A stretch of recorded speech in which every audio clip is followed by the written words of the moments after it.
Test. Hello. Ba.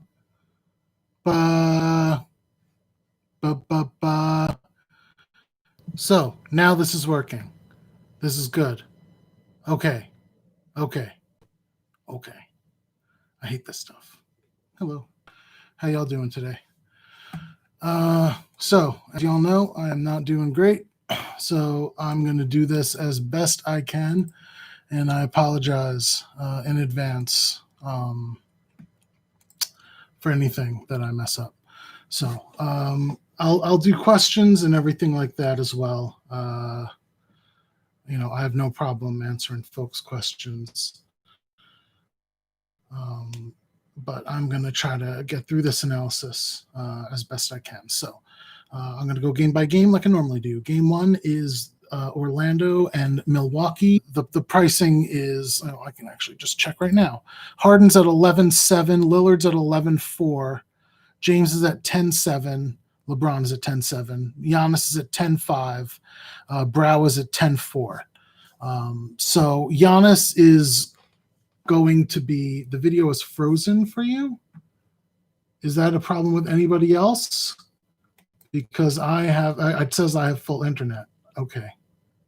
Oh, and there's the girl. You see that? The kitty right there? That's the one this one right here. I can't get it to work. My hand. Where is the thing? That kitty right there. That's the one that has cancer, and she's going to pass soon.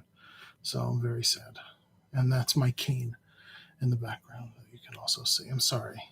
You can also see the couch that I sleep on because I can't sleep in the bed because I have to put my leg up. Okay, so let's start again. Orlando, Milwaukee. This is probably going to be my favorite game of the day because I think ownership's going to be on a lot of other people, and I think that the pricing and the potential here is very, very great. Giannis is underpriced. James Harden is $1,200 more than him. Lillard is $900 more than him. I get Lillard, has been a freak, but Lillard's been a freak against, not the full-throttled LA Lakers going for a title with LeBron. So, while I don't dislike Lillard by any stretch, my point is more that this game with Giannis at 10.5 is going to have a lot of really, really good stuff in it. First up, and this is something that we saw yesterday, that with the playoff Kawhi, as people talk about, when stars get to the playoffs, their minutes and their usage go up drastically, right? Giannis is one of those players. Giannis is kept in the regular season to like 32 to 34 minutes most games. If it's a really important game, though, you'll see him go to 37 or 38. Well, guess what? These are really important games. So you're going to be able to add 5 minutes onto Giannis, and he is going to absolutely destroy through the Magic. They don't have anyone who is going to be able to line up with him. Aaron Gordon might be able to, size-wise, but defensively, there's just he's just not quick enough. It's just not, and he's quick. Don't get me wrong. Gordon's a very good player, but with the injury that he's nursing, especially with the injury that he's nursing, I think Giannis is going to absolutely blow this game away. Because of it, I am actually not afraid of Milwaukee blowing this out, and I will tell you why. Milwaukee was playing at full strength against the third-string Brooklyn Nets, and the Brooklyn Nets won because they were able to exploit Milwaukee's biggest weaknesses, which is exactly what I'm going to talk about now. Sorry, I've got cats all over the place here. So, to go back to it, I am not actually a fan of Middleton today because I don't think Middleton is going to need to get usage, right? Usage is going to trickle down on this team from Giannis to anyone else. And if Giannis is going to be stopped, then Middleton's going to get the go. And, whomever else, Brooke Lopez, who maybe, whoever the hell else is going to be in there at the time, as long as they're on the perimeter, because that's what the Bucks do. Giannis brings the ball in, passes it out to the perimeter, they shoot. So basically, Middleton is not going to get as many chances. At 8,000, I don't hate him. I just don't think that he's going to get you 50 plus DKP. I think Giannis is has more of a chance of getting you 70 or 80 if he's playing 37 or 38 minutes. I do like Bledsoe a lot at that price. He's still going to be doing a lot of ball handling. He'll still get enough shots and some assists. And I do expect him to get some extra minutes there. So I like Bledsoe and I like Giannis a lot. I do not really want that many other Bucks. So I guess I like this game because I love Giannis so much compared to what I assume the field is going to be on, which is LeBron and Harden, amongst other people. And then on the Orlando side, this is the other thing, right? You can see my cats. So many cats. That cat is J.J. Watt, who is not named after the football player J.J. Watt. Funny story. He is named J.J. Watt for a completely different two reasons. But regardless, he is the best currently alive kitty. So good job, J.J. Watt. He is super friendly. Follows me around. So let's get back to it. Vucevic is one of my, if not my favorite sneaky play of the day today. I have been talking since, I don't know, the first or second week of the season, if you've been following along that long, that there are two really fantastic ways to attack the Bucks, and only two. You are not going to get them any other way because the Bucks are a fantastic all-around defense, but they have two glaring weaknesses. The first is they are one of the worst center defenses in the game.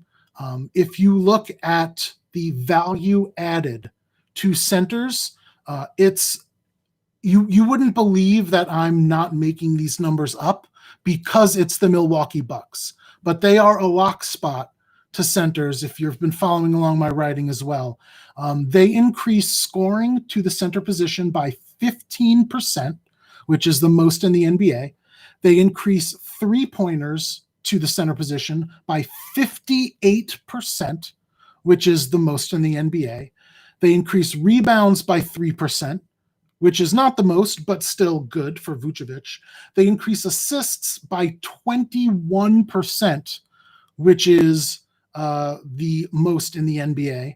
And then they decrease steals and blocks because, they take a lot of perimeter shots, so the center's not going to be doing a lot of blocking or stealing if the ball's going to be around the perimeter most of the time. And they reduce turnovers by 10%. There is nobody, apart from Portland before Nurkic came back, that even comes close to how bad those numbers are. It's absolutely staggering. And Vucevic is exactly one of the right centers to take full advantage of that, because not only can he play in the paint, but he's a actually good three-point shooter. That's the second thing I wanted to point out. The other way to attack the Bucks is three-point shooting. While they are a three-point attacking team, they are also incredibly weak at defending against the three. So the best way to attack the Bucks, and the best way has been all year, is with a center and then with three-point shooters. So if you have a center that is a three-point shooter, ooh, baby, load me up.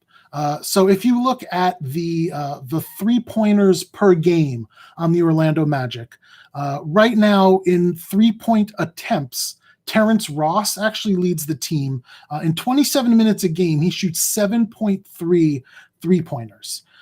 He makes slightly less than Evan Fournier, who plays 32 minutes a game and shoots 6.6.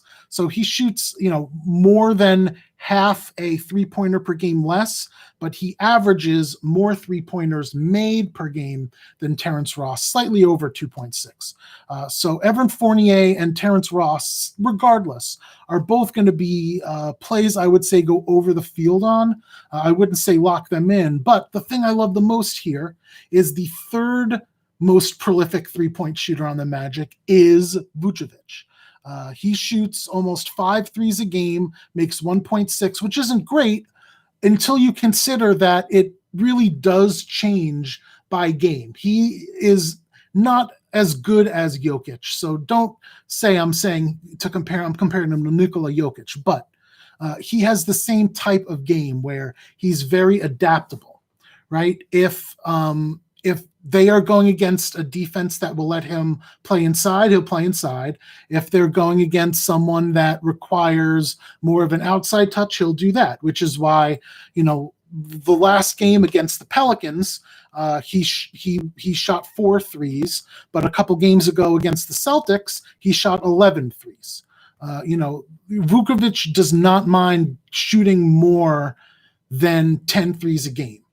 If it's going to benefit the team, and that's exactly what I'm looking for. I still do not think the game is going to blow out. I still think that it's going to be a close enough game and that they're going to all play a full complement of minutes. I'm as worried for that game blowing out as I'm worried for the Lakers-Portland game blowing out, which I think is fairly likely. Portland is not as good as the Lakers. Let's be real here. I just don't think it's a concern that we really need to worry about. I don't mind taking some of the backup guys here, like Hill. The problem is, and again, let me double check this because I might be remembering the 2-day price. Yeah, exactly. Hill, I thought Hill was 3,800. But he's 3,700. I don't hate him at 3,700, but I would like him a lot more if he was on the lower 3,000s where he was most of the season. 37 is a little much because at that point you really want him to get 22 DKP. I would much rather him be at 3,200 where him getting 20 is like, all right. I don't want him to have to clear 20, especially in a game where I think Giannis, again, is going to play 37 minutes maybe. So if that's 37 minutes that Giannis is on the floor, even if Bledsoe gets some time off, Hill's not going to run things if he's sharing the floor with Giannis. He's just not going to get those shooting stats, those usage stats that he would normally get. So that's maximum like 10 or 11 minutes that George Hill's going to be able to get like his maximum usage value. So if anything, I would want those backups. And this is across the board. This is not just for the Bucks. This is going to be all the teams. So the lesson is applicable to everybody where starters are going to be getting extra usage and extra minutes. The backups who are priced up now because of load management towards the end of the restart, all those backups got priced up, which means they're kind of overpriced now. So I don't mind a George Hill. I really don't. But I think there are going to be some other places we can look for value today. I think if you're looking for a buck with sneaky value, as much as I am hesitant to go there, Kyle Korver's minimum priced, and he is guard and forward eligibility. Granted, I don't think he's going to get more than 15 minutes, but if he gets hot in those 15 minutes, he could put up enough shots and get, a rebound or an assist or something, and get to the 20 pretty easily at min price. And that 3,000 might be the thing that helps you fit in, 2 studs. So, that the extra 700 to George Hill, I don't know if I'm willing to do that for a short minutes, when I'm not assured of much else. You know what I mean? So I wouldn't mind going real low on Milwaukee and taking a chance there. But other than that, that's pretty much it for the game. Again, I really don't mind. If you don't mind risk, if you don't mind the completely reasonable chance that Kyle Korver doesn't see the floor or sees the floor for almost no time and gets you 0 DKP, if you don't mind that chance, I'm going to take a run on him, because I think, there is a decent shot he gets some minutes today, and if he gets hot, he gets extra minutes today. Because, and again, I didn't mention this before, because I think, Giannis is going to run the game. But my favorite way to attack the Magic has been via the wing, especially because Fournier is a pretty terrible defender that they try to hide most of the time. So the backups are going to be even worse, and they are.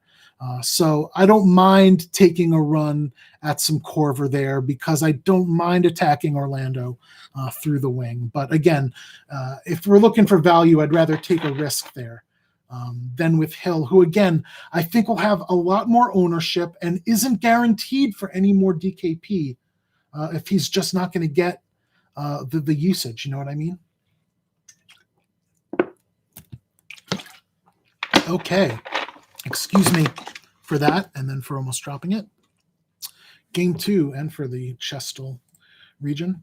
Game 2, we are looking at Miami and Indy.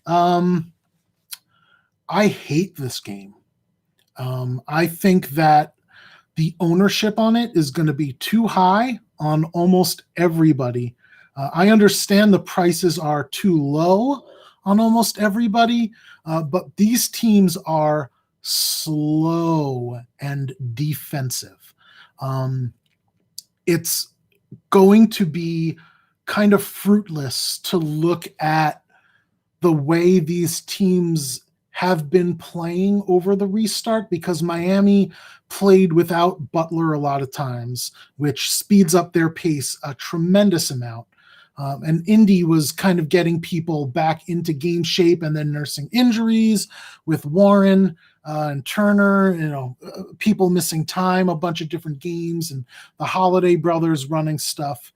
It's kind of fruitless to look at that. It would do you a lot better in this circumstance. Some I like looking at the restart, but in this circumstance, I think it would behoove you to look at just the way the teams played over the course of the regular season, because minus Sabonis, that's basically what you're going to get, right? And the way these teams play is with control, defense, and by bringing down the tempo. So I think that let me see what the Vegas total is sitting at this morning. It was pretty low yesterday, a little higher than I thought it should be. 215, yeah, it's still a little higher than I think it should be. I would still take the under there. I understand 215, is not that high anyway, but I would put it closer to 212. 210 even, maybe. I just think it's going to be that low and that slow. And if you aren't looking, the next lowest is Rockets Thunder at 224.5. So even if it hit Vegas, it's already 10 points under the next closest game, and then 10 points under Magic Bucks, and then what's that, 17, 18 points under Portland and LA. If it doesn't reach 215, which I expect it may not, then we're looking at, maybe a 15, even 20 point swing between this and the next closest games. And that's just hard to pay for unless no one is on them. But that's just not the case. Ownership is on Oladipo. Ownership is on Brogdon. Ownership is on Warren. Ownership is on Dragic. Dragic right now is the highest projected owned player on DraftKings. I'm sure that'll change by the time lock comes in. I love his price, but that's still crazy that Goran Dragic is the highest projected owned player in what is the worst game of the day and might be the worst game of all of the games for the game one slate. I think if you like good basketball, it's going to be an amazing game to watch. The same way a 1-0 game in baseball is amazing to watch. But if you are banking on production, I don't think this is the smart place to go. There are really no good places to attack. There's no real liabilities. Every position loses value. So again, I don't dislike the pricing on anybody in this game. But I think it's much more likely that they're all going for 5x for several reasons. The defense being one of them, the pace being another one of them, and then, the usage being slightly split is also going to do it. I just don't have faith in this game living up to the ownership. And that for me means I'm going to take a massive step back. Now, don't get me wrong.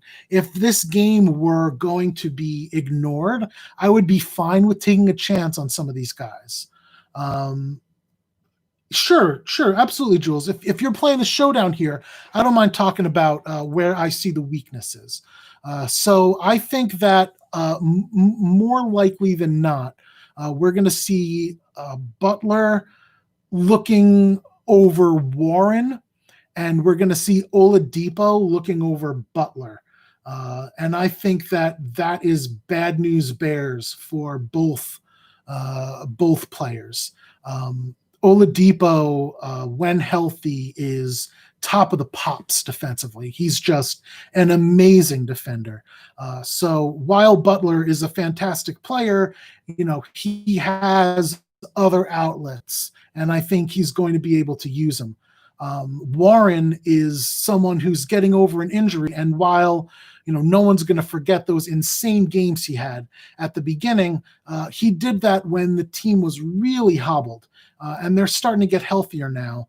And if he does see that Jimmy Butler defense, which I think again is relatively likely, given that the shorter guys will be the ones tasked to handle the Brogdons and the Oladipos, I think that's going to be bad news for Warren as well. I think that there are a couple players that I do really like, and Patrick H., I'll address your question while going over that. I think that Miles Turner is a decent but not great defender. I like him in some matchups, but if you saw the way he defended, Jarrett Allen during the restart, if you watched that game, and I suggest you do watch some of these games. Anyone who tells you you can do this stuff without watching is lying or wrong.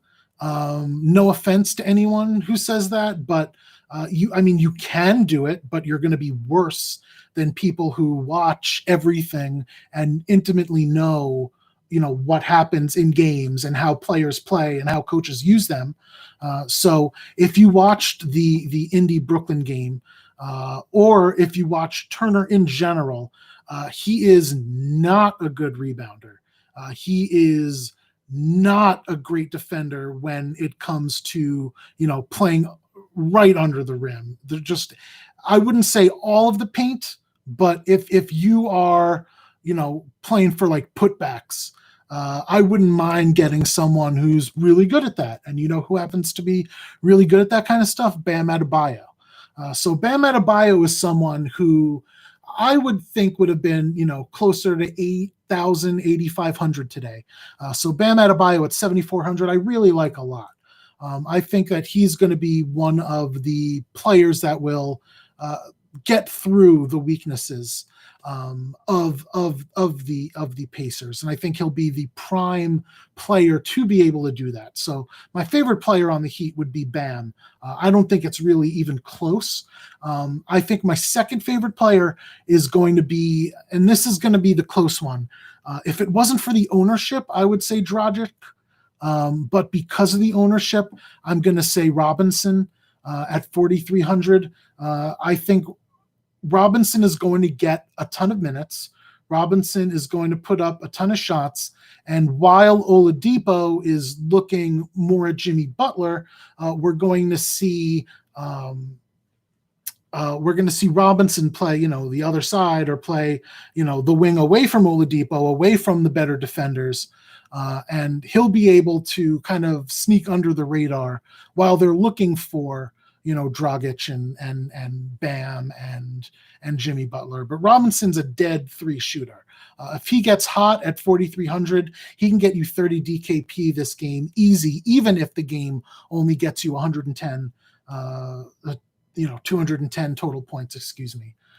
So Bam and Robinson I like a lot. I do really like Dragic. I just almost 45% ownership on him at this point, projected, is just, again, insane to me. Nunn is back, and Nunn is a fantastic defender, which is why they use him. So I don't know how many minutes Dragic is going to get when they're going to need Nunn against Brogdon and against Oladipo and against the rest of this very skilled and usage spread out. That's a horrible way of putting it. Pacers, where, if they do focus on someone, they have 2 or 3 other people who are going to be able to take good shots. I would, again, like Brogdon and Oladipo more than like a Turner, who's going to be absolutely dismantled by Bam Adebayo today, or Warren, who's going to see the bad end of Jimmy Butler. But the rest of Miami is also a very good defensive team. Kendrick Nunn is a very good defender. So don't sleep on the defenses of both of these teams, even the guys who, if you're not a huge NBA fan, you may not know. There are some really good dudes here. Tyler Herro is overpriced.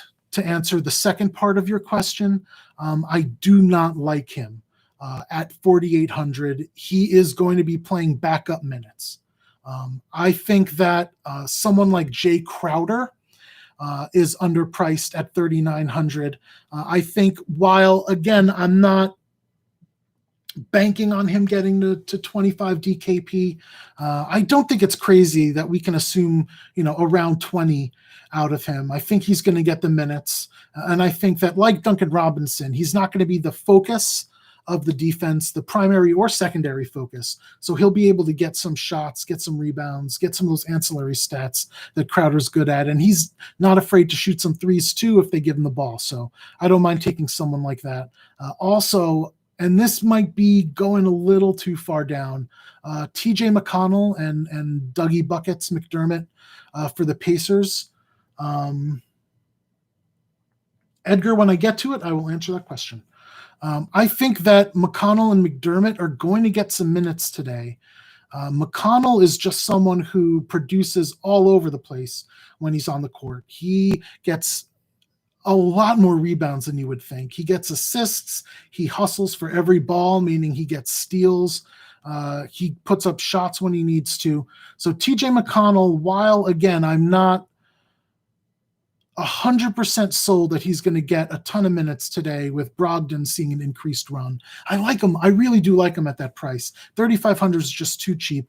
And then Dougie Buckets, again, with the starters getting extra run, it's not something I would slam. But if you're playing like a showdown and you're looking for a couple cheap dudes, I think McDermott has as good a chance as anyone of getting hot from behind the three and getting 20 minutes off the bench. There's no reason why he wouldn't.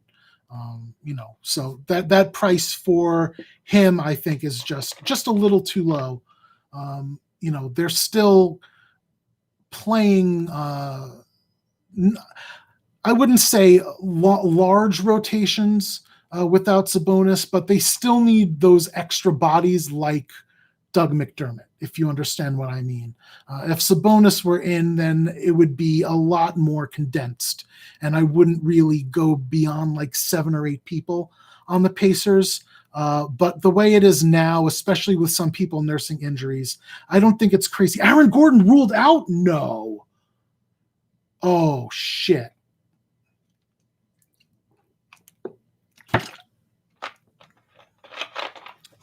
Oh, shit.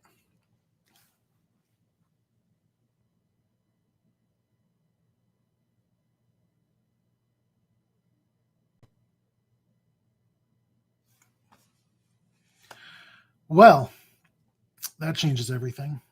Yeah.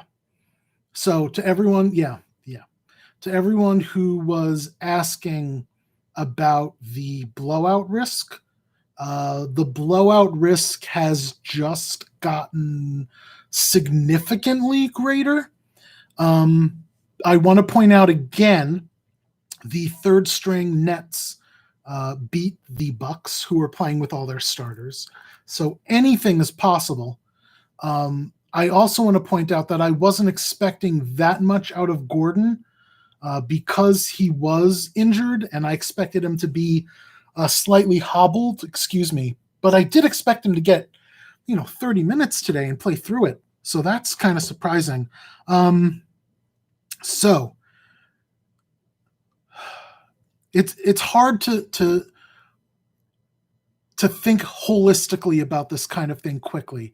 But I think that if I were to take a step back, what I'm going to assume happens here is people get worried about the blowout and people withdraw even more ownership from this game, which means if you're going by the game theory approach and you still think this game can stay close enough, or you think that it doesn't matter and they're going to play the minutes anyway, then I would go even a little heavier.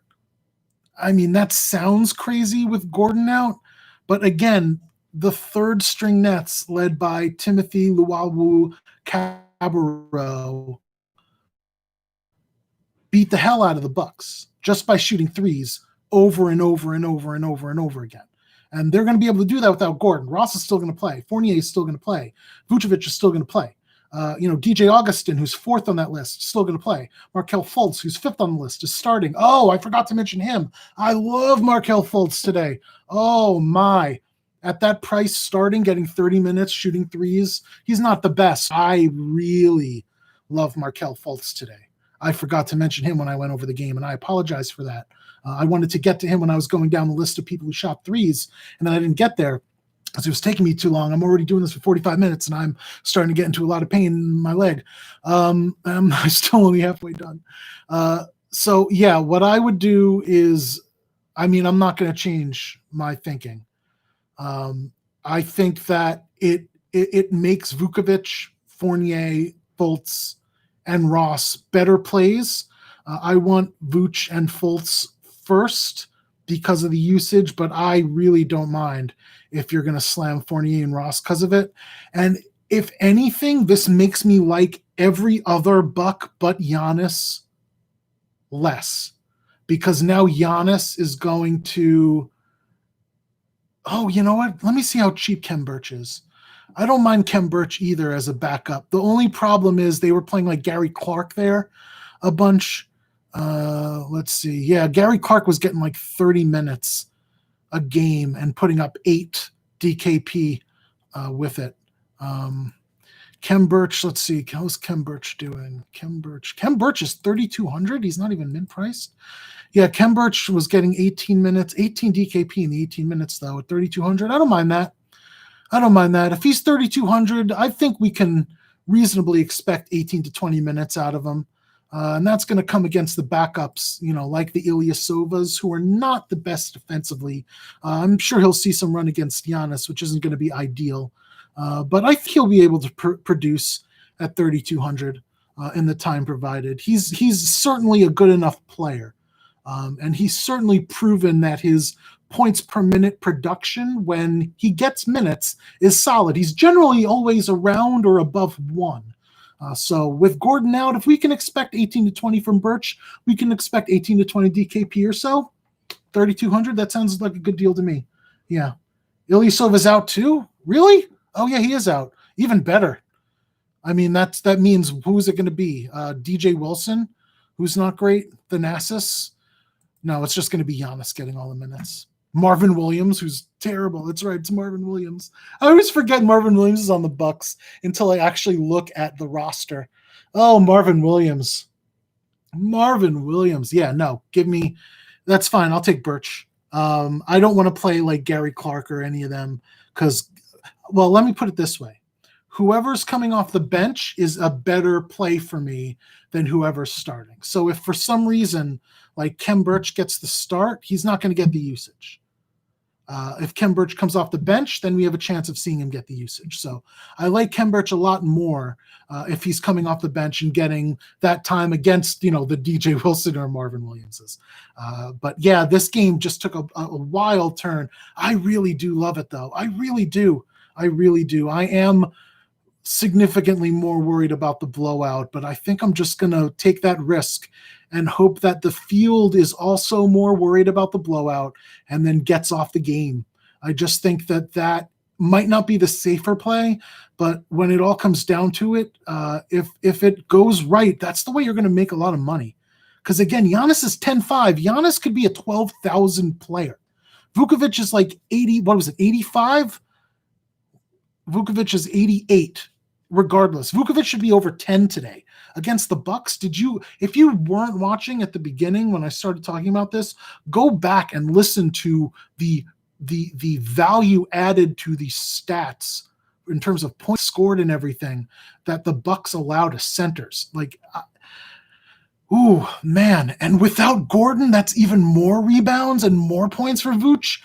Jeez, I can't. I just can't get away from it. I just like it too much. And I do think that ownership's going to go down in this game because of Gordon being out and people being worried about the blowout. So yeah, I think that's where I sit with Gordon being out. That's crazy though. I'm going to have to update my projections as soon as I can too, because now I have that app thing. Oh yeah, I forgot to mention that. Optimal DFS is a new app. Well, it's not a new app. It's an app that does projections from your iPhone or whatever iOS device you have. I know a lot of people were saying they were having trouble looking at my projections on their iPhone because the way the website works and the way the box is, it's just impossible. People were telling me they were like downloading the CSVs from my website just to look at their projections on the iPhone. So I partnered with Optimal DFS. And now the bathrobe projections for baseball, basketball, and the NFL soon are sent right to the app. So if you want to look at the projections that I have for basketball, baseball, or football, you get the Optimal DFS app, which I have linked on my Twitter. It's pinned right now. So check my pinned Twitter. The app is amazing. It is sleek. It is fast. It is easy to use. I was talking to the gentleman that created it, who, by the way, is an awesome dude, which is why I'm so excited about this. And he said, one of the things he wanted to do is make sure it wasn't weighed down with extra crap. He didn't want to add all this extra stuff where people get confused and it makes it hard to navigate, and it could just be way too much. This is simple, it's sleek, and it's beautiful. So you can get up to 150 lineups optimized. Well, that's the thing. You can also pay for premium, which again, I don't really charge for things. So this is going to be the first I'm doing since the pandemic. But as I wrote, when I start working with other people is when I start thinking about money, because I can't make. Yeah, I don't think that's crazy at all. I don't think that's crazy at all, Sean. I'm 100% fine with that. The way his usage goes in the playoffs, I really don't think that's crazy at all. So if you get the premium on the app, you can optimize lineups on the app. You can optimize up to 150. You can export to a CSV to upload onto DraftKings. You can do basically everything from your phone. You can lock players or exclude players. You can do just a tremendous amount, and it's just so easy. So again, I'm really happy. If you want to just get the app to look at the projections, you can do it that way. But if you want to have that optimizer function, if you play multiple lineups and you want to be able to do optimization of multiple lineups from your phone with my numbers, this is going to be as easy as it gets on every front. So you know me, I'm not selling you anything. I don't sell you anything. I don't promote anything. I don't put ads on stuff. That is not who I am. I'm not going to go to bat for something like this unless I am 100% sold on not only the way the app is, but the way it's going to be in the future, and all the things we're going to work at and add, and the benefits that it will bring you. I would not be doing any of this if it wasn't for you. I could be doing what I was doing 2 years ago, and playing video games all day, every day to get my mind off the pain. But I don't want to do that. I want to help people. I want to do something that helps people. Even if it's a DFS thing and people are like, why the hell are you doing a DFS thing? It's because it's something I love and I want to help people. It's something I love and something that people were getting reamed for, something that people were getting charged, $30 a month in some cases to get information for. And I didn't want that. I want everyone to be able to get good information. And I'm sorry to get so emphatic and go off on a tangent here, but I so strongly believe on this. That if you're a new player, if you play $3 a day, you should be able to get the same information, quality information, as everyone else. Being rich and playing, thousands of dollars a day shouldn't give you the best information as well because you want to pay the most expensive sites for it. I want that kind of information to be there for everybody. And not only that, but I want to help you understand why that information is important, where to get that information, how to process it so that you can do it yourself and you don't have to pay anyone, even me, at all. So that, again, I apologize. I already talked about it, Sunil. I'm literally in the middle of doing a video. Please calm down. You're the one who texts me like 1 minute after things happen, or when I'm sick and lying in bed and I've just tweeted that I can't do anything today, telling me I need to write an article and do projections. So comment, please. I'm doing my best, and I'm literally doing a video right now. I cannot update my projections while doing a video. So thank you. All right. Let's go into the third game because I'm already doing this for an hour. Oh my God, it hurts so much. I need to do my medicine and I'm so sorry. Don't look. Oh.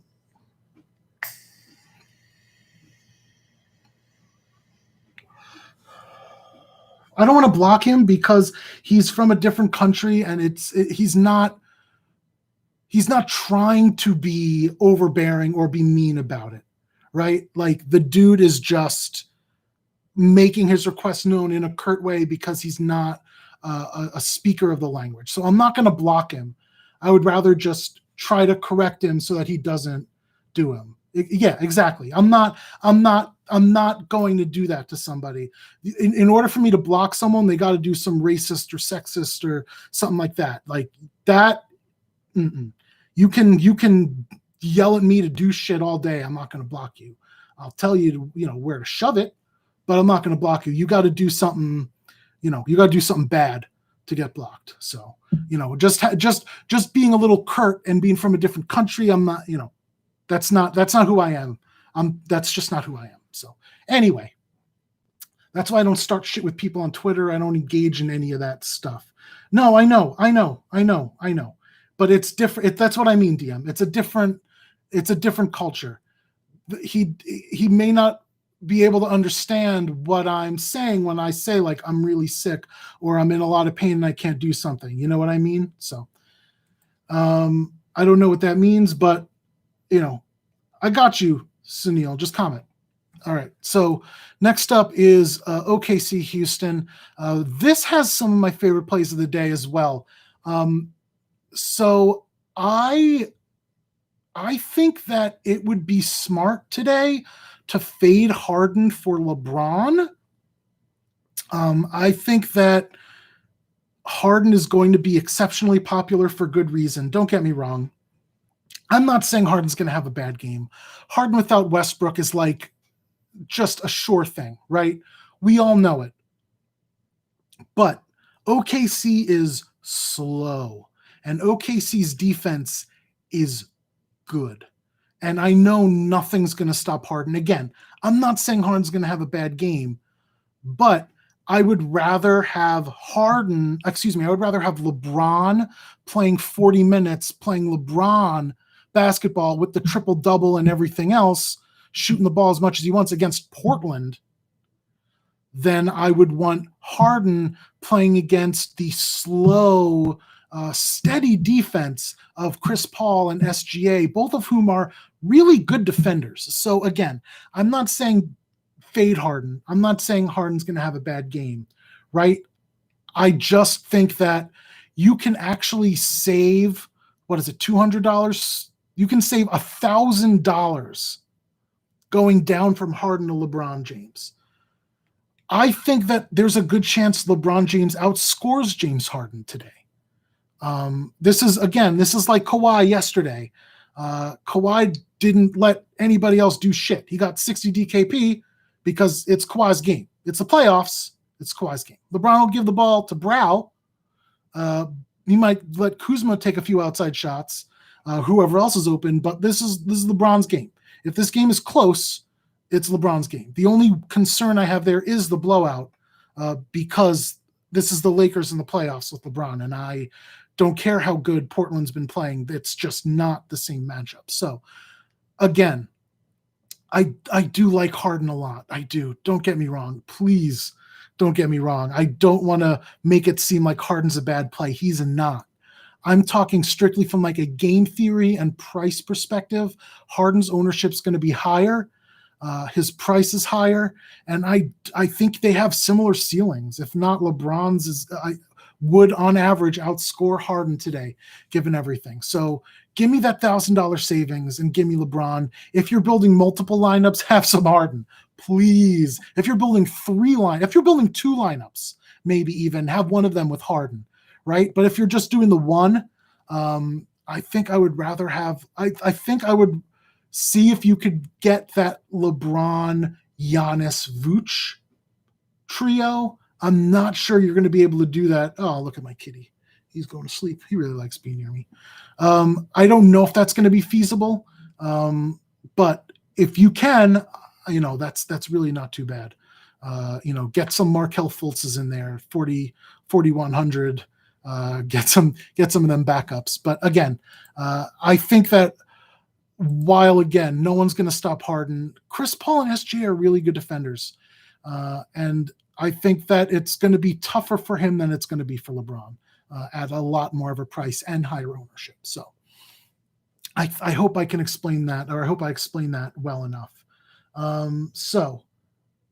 Let's see. Anybody have any questions about that? Yeah, when the video's over, you can go back and rewatch. Otherwise, I'm not going to be able to finish this. I need to get off this chair. It hurts so much.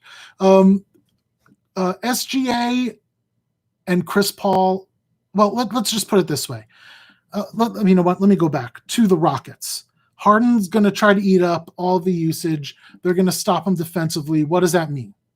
That means that we're going to see a lot of outside shots from people like Eric Gordon and Danuel House, which means that I think that both of those guys would be really sneaky good plays if they're cheaper. I have to check. Please bear with me here. I'm not aware of FanDuel pricing on those two dudes, and I want to double check because they're expensive on DK. Let's see. Danuel House is $5,700 on DK, $4,000 on FanDuel. Wow. Love him on FanDuel. 14 on Yahoo. Eric Gordon is $5,500 on DraftKings. That's, just a little too much for me. FanDuel, $4,500. That's a lot better. And then 11 on Yahoo. Really like him on Yahoo. So I would say, if you play all three sites, try to get Gordon on Yahoo, try to get Danuel House on FanDuel. Both of them are slightly too expensive on DraftKings. But if you want to take a run that they're going to just keep putting up those threes, like I said, because they're trying to smother Harden, which they're always going to try to do. I don't mind that whatsoever. So I think that those outside guys are decent chances. I think that we're going to see less run go to people like McLemore and Austin Rivers. I think Austin Rivers isn't terrible because he'll get some of that point guard backup minutes with Westbrook out, but I don't think there's going to be enough minutes or usage to go around If Gordon's back to getting 30 minutes or so, if Danwell House is back and getting 30 minutes or so, there's just not enough to go around. Harden's going to get 38, 40 minutes if he wants. PJ Tucker's going to get 38, 40 minutes if he wants. Covington's going to get 35, 38 minutes if he wants. So there's just not a lot of time left, and not a lot of production that's going to go in that time. So I hope that answers that for Houston. Again, McLemore, I don't hate him. I think he's going to get, I would say he's my third favorite of the outside shooters on Houston in this game. The guys I'm talking about. But he would be my third favorite of them because I'm more concerned about the minutes, but I don't mind him at all. I really and truly don't. On the OKC side, I love OKC today. I love these guys. They're just so underpriced for a huge pace-up matchup against a Houston defense that is going to be just god-awful. Oh, my God. Eric Gordon is one of the worst defenders. Danwell House is a terrible defender. Austin Rivers is a terrible defender. McLemore is not a good defender. Harden is not a good defender. Covington's great. Don't get me wrong. Covington's a fantastic defender. Love Covington's defense. Tucker, he's a good defender. But, oh, my God, the guards for OKC, they're so cheap and they're so good. Oh, my God. I think that one of the things that I want to do is get a lot of Dennis Schroeder today. I'll get to that in a second, Shoshi. I think that's actually an interesting question. Yes, Jules Malone, they did have some good D down the stretch. I don't care. They're not good defenders, and these guys are good enough that they'll be able to do. I mean, they have to do so. This with Lou Dort out. Lou Dort is not playing small forward today. A lot of people, I don't know if a lot of people realize that what that's going to mean is that the Thunder are going to play a lot of Chris Paul, SGA, and Schroeder with each other. We're going to see, Schroeder will come off the bench against the backups and will eat, but then he's going to play a lot of minutes with the starters too. We're going to see them go 3 deep. And that is just, they don't have the defense to guard all 3 of those guys.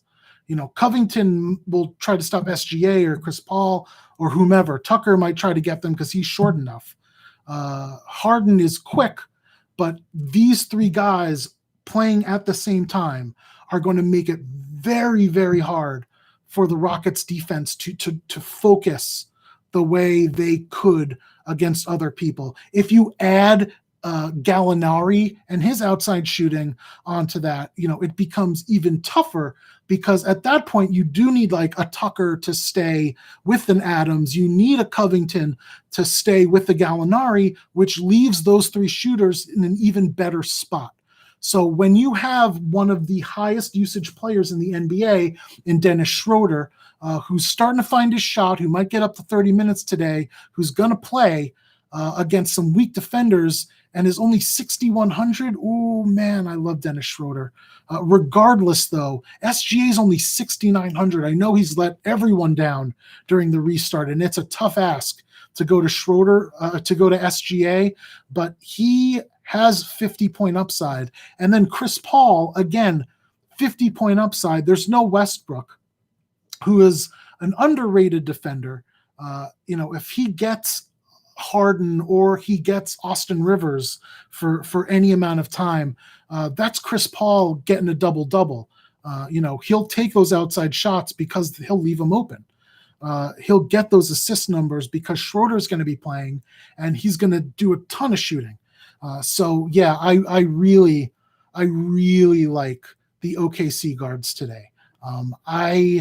Because of Covington and because of Tucker, I am less on Gallinari and Adams. So to answer your question from before about if I'm less on Steven Adams because the Rockets don't play a center, no. I have been following this so closely because at the very beginning, I thought, I'm going to just hammer centers against the Rockets, but they keep doing so bad. I don't know what the hell the Rockets are doing, and I'm watching the games, but they are defensively just eating up centers. And I think that a lot of these teams don't mind going a little smaller when they go against the Rockets because of it, which winds up being a detriment to the centers. Adams is already someone who was barely eking out 30 minutes a game. We could see SGA get 40. We could see Chris Paul, go upwards of 40. But Adams is going to get about 30. So it's hard for me to trust Adams today, really at all. He's 6,400. That's just, way too much. If he was 5,000, I would be all in. But 6,400 for a Steven Adams going against the way this Rockets team plays is just going to be a little too much for me. Okay, now let's go over some questions. Harden has gotten better at D. That is true. That's why I said Harden's not a bad defender.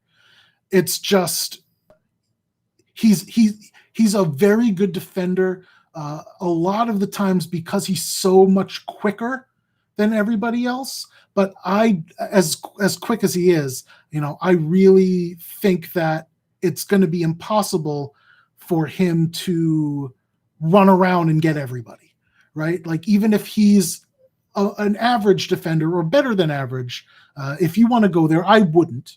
But if you want to say he's better than average, that's still two dudes who are going to see, Austin Rivers or Dan Wellhouse or Eric Gordon. Eric Gordon was like the last or the second to last shooting guard in DRPM last year, I think. Like he's not just bad, he's one of the worst. So it's just, if Eric Gordon's back to playing 30 minutes, I want to try and hammer some wing dudes against them. And for me today, that's going to be a lot of Schroeder and some SGA on top of it. All right. Nader usually starts when Dort is out. Correct. Nader will almost certainly start, but he won't get the minutes. Schroeder will come in as a backup and then play with the starters most of the rest of the game. Stefan. Oh, hey, no problem, Stefan. It's my pleasure. It really is. I don't normally do videos unless I normally would write, and I'm having a horrible pain day, which prevents me from sitting at the computer a long time. So we're already past my limit. I don't know if you can see my eyes kind of rolling around in my head, but I'm trying myself. All right. Noel is a punt. I don't mind. I think it's a punt. 3,600. I'd rather spend, 3,000 on a punt than 3,600. If I'm punting, I want to go, to someone like a Kyle Korver on Milwaukee, to someone like what's his name? Wenyen Gabriel, I think, on Portland, who's going to be starting. I don't think he's going to get the minutes, but he's 3,200. That's that. I'd rather spend 3,200 on a punt because the upside is greater than that. That 400 makes a lot of difference when it comes to the cheap guys. It really does. So that should be it for OKC Houston. I need to finish this up. Lillard, man, he put that team on his back, and now he gets to face a Lakers D that is going to smash his face into the ground. Again, I don't think he's going to be a terrible play, but he is, someone who is priced 9,000 to 10,000 most of the year. And that is about what I would want to pay for him against a Lakers team that's going to have Danny Green and KCP and LeBron James. And like I've said, the Lakers' whole idea is have LeBron James and then have Anthony Davis and then have a bunch of dudes who can shoot threes and are really good defenders. So that's the buzzsaw you're running into. On top of that, LeBron James and Brow rank in terms of DRPM as two of the better defenders at their position. So it's just really, really hard for Portland here. And that's why I am concerned about a blowout. I am a little worried about a blowout here, but I'm still going to play it out anyway and see how the chips fall in this game before I kind of make any of those decisions. So I will say Lillard, too expensive for me. I would say if you're playing 20 lineups, have a smattering just to make sure you're capturing the upside. If you're playing 150, have a smattering to make sure you capture the upside. But if you're playing like a 3 lineup thing, I'm fine with you not having Lillard in those 3 lineups. LeBron James is one of my favorite plays of the day. He should be priced where Lillard or Harden is. He should not be 10-7. This is LeBron in the playoffs where he's going to play 38 to 40 minutes and just dominate usage. This is not going to be Caruso getting the ball. No one else is going to get the ball unless, he's being triple teamed and they're on the outside, or it's Anthony Davis. So I think Anthony Davis is in a fantastic spot as a big against Portland. I wrote about it last week that bigs or centers against Portland aren't as good as they were since the return of Nurkic, but power forwards are still amazing. And Anthony Davis is going to get a lot of run. I know Nurkic is going to probably cover him anyway, but he's still going to see a lot of, Wenyen Gabriel and Carmelo Anthony trying to put their hands in his face. And if not, then that means some nice pivots in JaVale McGee and Dwight Howard, who I don't love. And I'm not recommending that you play them because, again,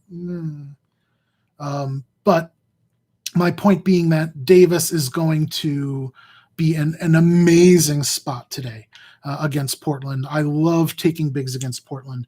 The only problem I have with that is he's like 4th on the list for me, right? Like I would rather have Giannis. I would rather have LeBron. And then it's close, but I'd probably rather have Harden than Davis. You're going to get a lot of savings.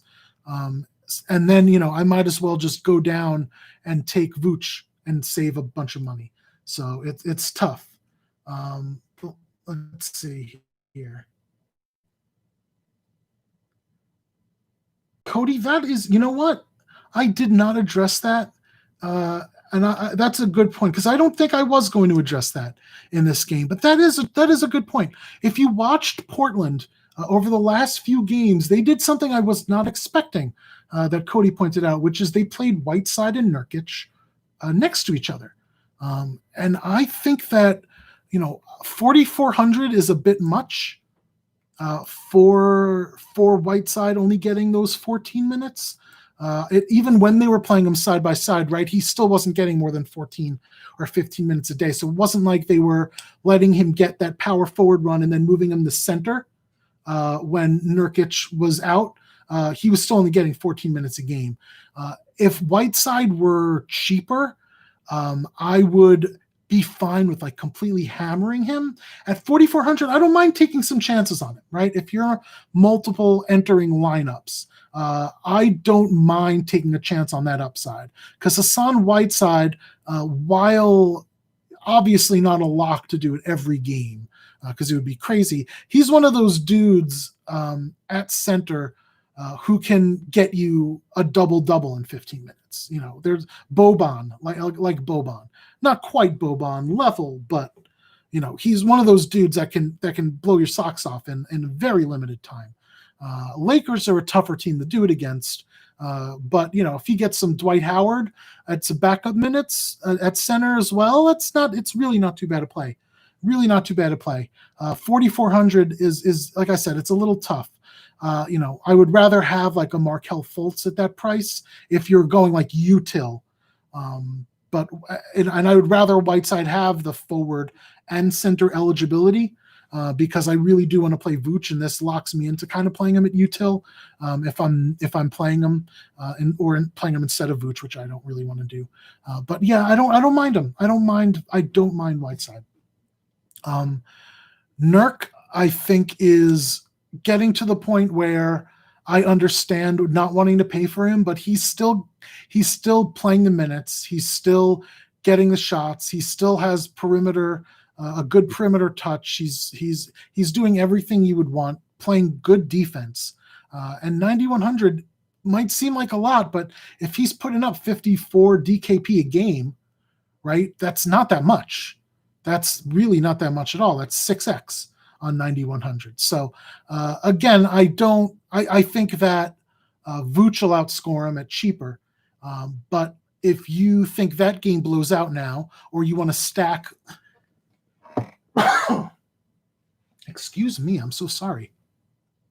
I got a tickle in my throat from talking too much. If you think that that game blows out, or you want to stack this game, Nurk is a fine play.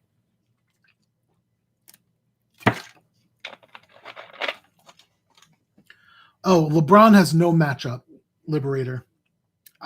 There's no one. There's literally no one on this team. There's no one on Portland who can. There's just no one. Who the hell are they going to put on him? Carmelo. If they're going to play Trent, and this is, I think you're right. Right. I think that what Portland is going to do most of the game, instead of playing like Wenyen Gabriel at power forward, whose height they actually might need to counter an Anthony Davis, JaVale McGee, LeBron James, or Dwight Howard lineup instead of JaVale McGee, the height that the Lakers are going to bring to Portland, I think they're going to go small and try to beat them with the speed. And I think you're going to see Lillard, McCollum, Trent, and then Carmelo at power forward. And if that is the case, then who the hell are they going to put on LeBron? There's just no one. There's just no one. There's just no one. Right? Like there's no one. Who does Portland have? Who does Portland have? Before you play anybody over LeBron today, who does Portland have? Ask the same for Giannis. Who does Orlando have that's going to stop him? Harden can see some Chris Paul and SGA. Are they going to stop him? No, but they might put a couple breaks on him. Who's going to stop Brow? No one's really going to stop him. But Nurkic is pretty good. He might put some breaks on him too. Who's going to stop LeBron against Portland? No one. Lillard has hands in his face. McCollum's going to have hands in his face. This is going to be a very tough game for Portland. But who the hell is going to stop LeBron?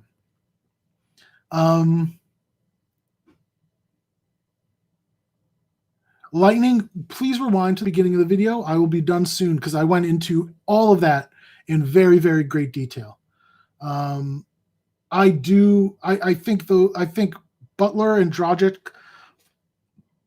Well, Dragic is just too highly owned, but Adebayo is an amazing play today. Just an amazing play. I really like him a lot. Not as much as Vooch, though. So, LA, I don't think the usage is going to trickle down anywhere. So, LeBron, give me all LeBron. Brow, give me some Brow. Kuzma, if Kuzma were back to the 4,000s, I would take some run, but the limiting of starters and the extra run that Kuzma got because of it has escalated his price and everyone else's price. If you remember back to the beginning of and there's the little Italian Greyhound that I have. Hey, Giuseppe. Who's a good boy? Who's a good boy, Giuseppe? Oh, that's a good boy. Sorry. He's just so damn cute. So, if you remember to the beginning of the restart is what I was saying. Caruso was like 3,300. Waiters was like 3,100. All these guys were so cheap, but now because the starters were resting or hampered by injury, these guys are way too expensive. So I think that what you can do, although he's expensive, is take some shots on like a Danny Green. I think he's like 3,200, and he should be starting. He's going to fill up the stat sheet because he's going to be needed on defense. Danny Green is normally someone that's, about 4,000 or over because he generally gives you about 20 DKP a game if he's playing the full minutes. I expect him to play close to full minutes today. I expect him to give you about 20 DKP today. 3,200 isn't a bad ask for that. If he was 4,000, 3,200, I'm not too worried about that. I would say the same goes for KCP. I am more worried about him than Green. I don't think his usage is as high. I don't think he has much of a chance to succeed. And he's $400 more expensive. I don't think his ability to get to 20 DKP is as set in stone as Danny Green. Not that either of them is set in stone, but you understand what I'm saying. So KCP, also not a bad play, but really no one else on the Lakers by price. Portland, again, I think this is going to be a really tough game for them. And I think that we're going to see a lot of split production again from Portland. As I wrote about generally speaking, either Lillard or McCollum has like a knockout game, right? Sometimes neither, very rarely. So, uh-oh. Uh-oh. Am I stopped? Can you guys still hear me?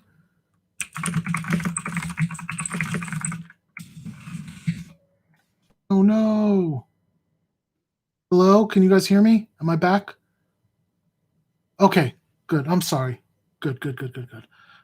So anyway, like I was saying, Lillard and McCollum are kind of like they're really tough to play together because when one has a good game, the other doesn't, right? So if Lillard is going to be the focus of the Lakers, I think McCollum is a really interesting pivot at only 8,100. He's shown you 50 DKP upside. If you look at what is it, the 8 games that Portland played, Lillard had 7 of them, but McCollum had 1 where Lillard didn't do that well, and McCollum had like 50 something DKP. If you want to bet that today is one of those games, I don't mind doing that. It's a GPP play, but if you want to win the big money in a GPP, that's the kind of thinking that you have to do. If they're stopping Lillard, someone else is taking those shots. Now, here's the problem. Again, LA's wing defense is fantastic, which means it's really tough to trust McCollum. It also makes it really tough to trust Trent. It makes it really tough to trust Carmelo. But Portland is still going to score. They're still going to put shots up. They're still going to be able to move people around to get them open to put those shots up. I think that Lillard is going to do a lot of the ball handling. They're going to try to work them open. But I think that, again, Lillard's overpriced for what his role is going to need to be today, given what the Lakers are going to give them. I think McCollum is a sneaky GPP play. And then looking at Anthony at 5,800 and Trent at 5,200, I also think those are really sneaky plays. I think that, again, I think LeBron is going to see a lot of Carmelo, so it's not the best play. But I think that Carmelo is still going to get space and still put up a bunch of shots. And I think that Trent is going to be the main beneficiary of Collins being out. And I said this before. I think Portland is going to wind up going with the 3 guards and then Carmelo at power forward. And Trent is going to be the one that gets like the 35 minutes, even though they could benefit from Wenyen Gabriel's height. So I think Trent at 5,200, who showed you real upside, is going to be the guy that goes under the radar. He's going to be the one that the defense is going to look at last, right? They're going to be worried about Lillard. They're going to be worried about CJ. They're going to be worried about Carmelo. And that's going to give Trent more of a chance to do what he needs to do and put a bunch of shots up. And again, he showed you 50 DKP upside. At 5,200, I don't mind taking a chance on that. As far as Hazonia, don't mind Hazonia at all. I think he gets some extra run at 3,300.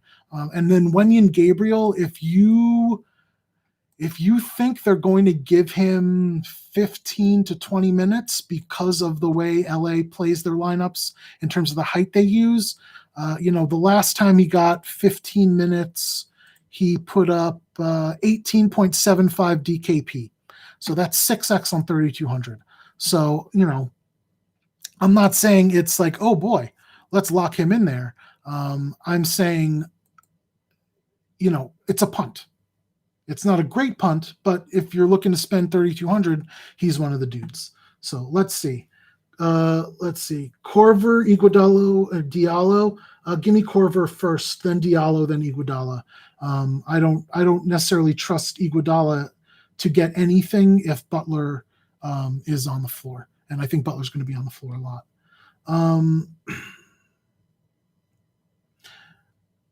Yeah, Lillard is a great player, but he's still going to have to, try to get inside against those guys, and while he may be much faster than the LA defenders, he's still going to have to try to get through, a Danny Green and a KCP. And I just, if Lillard were 9,000, I would be all over taking a chance on him. But Lillard is the second most expensive player today. LA is one of the best defenses. They are amazing at the wing if they decide to try to move him out to shoot. It's just, it's one of those things. If you think you can get him at low ownership and he's going to drop 80 again, go for it. I don't think he's going to do that. I think Lillard is going to get you 50 or so DKP today.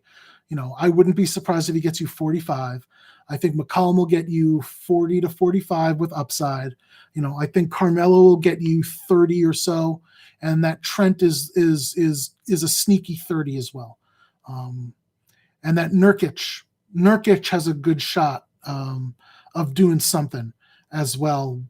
Because again, it's hard to attack LA, but Nurkic is slightly underpriced, especially if he does wind up against, excuse me, if they don't, if he winds up seeing a lot of McGee and or Dwight Howard.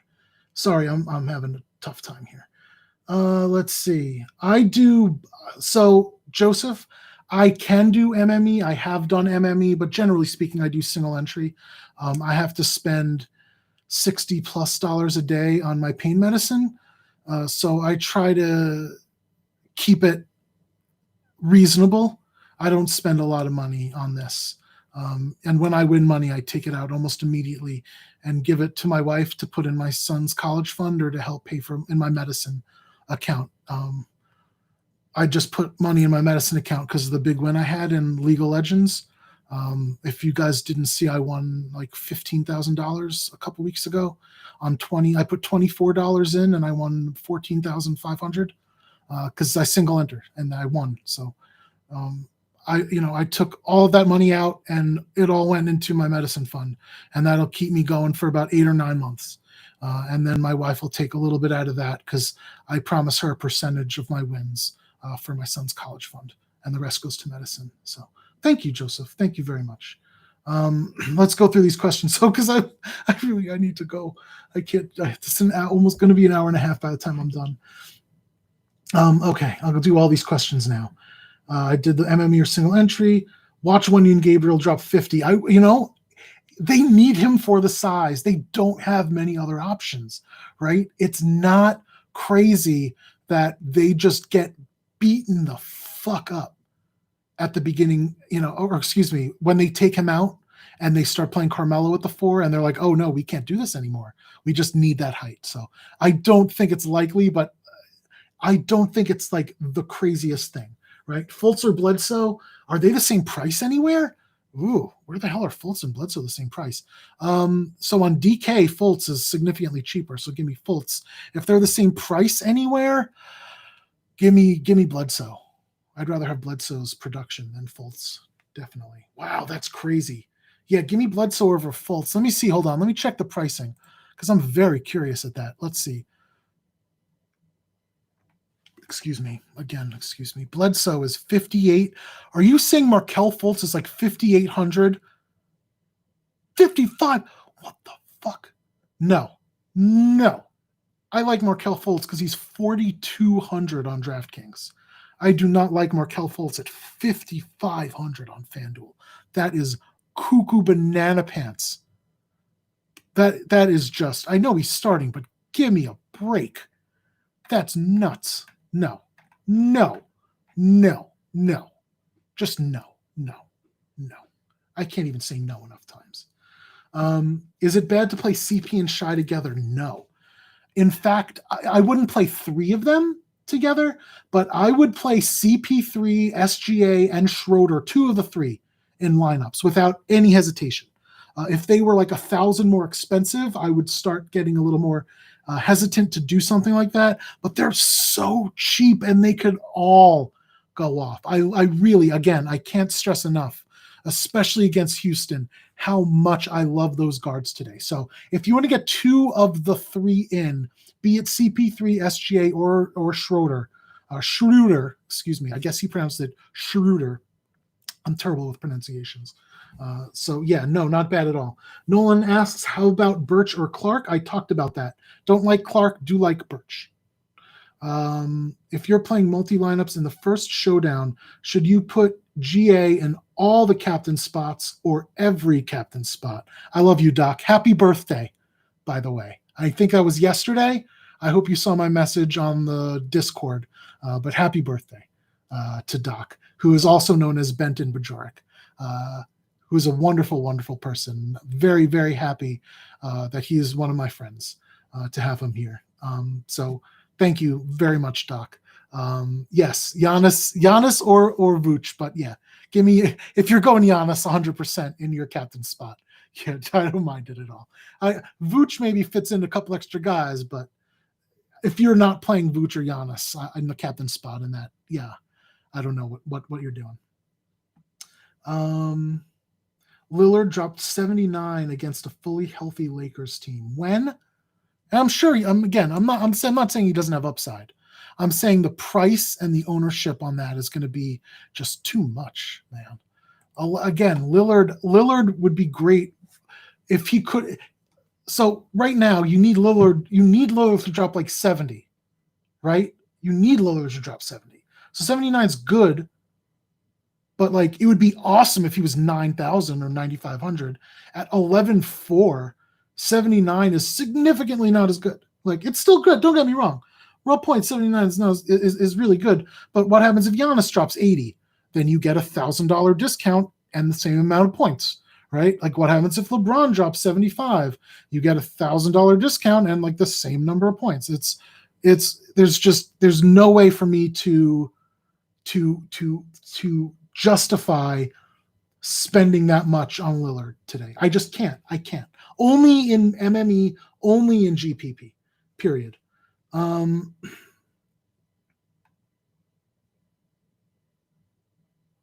Yes, Liberator. Oh, I'm not arguing with you, and I never take. Hey, I'd want to say this too. If you're still watching this, and I think a few of you guys are still watching this, I'm not really sure right now. Argue with me. Like I said at the beginning, I don't mind people disagreeing with me.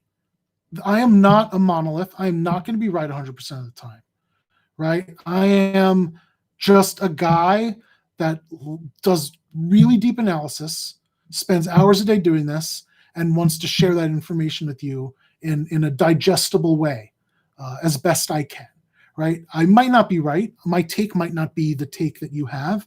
I might forget something or miss something or there's a million different ways. I'm on pain medicine, man. There's a lot of stuff that happens. I could barely hold on sometimes, before I fall asleep. It's very hard. So, I argue with me. Don't ever apologize for being like, I don't like that guy. I think that guy sucks today. That's great. I'm totally fine with that. If I was doing in a better spot, I would engage everybody in that kind of stuff. So there you go. All right. Greetings from Europe. We're in Europe. That's wonderful. I love it. Tips for DK3 maxes. If you're playing this slate, I want Giannis in 2 of the 3. I want LeBron in 2 of the 3. I want Vooch in at least 1. I want Harden at least 1. I want to have 2, 3 in Markelle Fultz as well. I think I'm happy with that. I'm happy with that advice if I'm going 3 maxes. Thank you, Eon. Thank you very much. I try my best. Thank you, Jules, as well. I really do appreciate it. Of course. Hey, thank you, Nolan. I hope my leg feels better too. It's been this with the CRPS, it like flares up and then it could last like a day or it could last like a week. I'm lucky that it's not at like the max where my leg literally feels like it's burning from the inside. This is just like a 9 or 10 pain level constantly, and it really doesn't go down even with the pain medicine. I can't. And then it kind of like gets into my hip too, it's a back hip leg issue that I have for the CRPS, but the leg's the one that acts up the most, and the one I feel it the most. But man, it spreads. It's tough. But hey, I get by and I'm lucky, right? I'm still kicking. I still got folks and family who love me. I got support. I got a beautiful son in the other room being a good boy, not being a ham. I'm very lucky. Melo at 5.3 is better than Lillard at 10K. Well, Lillard's at like 11K. So I might agree with you on that. I don't think raw points, but in terms of, how everything works, I really don't think that's a crazy. Is it crazier for you to play Augustin over Duncan Robinson? No. Augustin is a prominent three-point shooter. I don't think he's going to get the minutes because I think Fultz is going to get it. But if let's say Augustin plays for 16 minutes today, he could still put up a bunch of threes at cheap.